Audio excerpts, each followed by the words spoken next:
Test ranking में Abbas top 10 में दोबारा शामिल। बाबर आजम बदस्तूर 6 नंबर पर। आईसीसी की टेस्ट रैंकिंग में कौमी टीम के फास्ट बॉलर मोहम्मद अब्बास दोबारा टॉप 10 में शामिल हो गए। आईसीसी ने पाकिस्तान और इंग्लैंड के दरमियान मैनचेस्टर में खेले गए टेस्ट के बाद खिलाड़ियों की नई रैंकिंग जारी की है। नई टेस्ट रैंकिंग के मुताबिक बल्लेबाजों में ऑस्ट्रेलिया के स्टीवन स्मिथ बदस्तूर पहले नंबर पर मौजूद हैं, जबकि विराट कोहली दूसरे और मार्नूस लिबोशेन तीसरे नंबर पर हैं। पाकिस्तान के बाबर आजम 791 पॉइंट्स के साथ 6 नंबर पर मौजूद हैं, जबकि डेविड वार्नर इनसे 2 पॉइंट्स के इजाफे से 5वें नंबर पर हैं। इंग्लैंड के खिलाफ पहली इनिंग्स में 156 रन की शानदार इनिंग्स खेलने वाले शान मसूद भी तरक्की पाकर 19वें नंबर पर पहुंच गए हैं।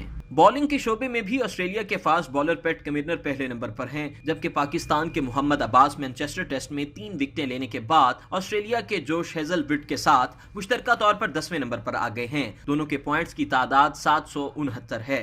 ऑलराउंडर्स की फहरिस्त में कोई भी पाकिस्तानी खिलाड़ी टॉप 10 में शामिल नहीं है, जबकि इस फहरिस्त में पहला नंबर इंग्लैंड के बेन स्टोक्स का है।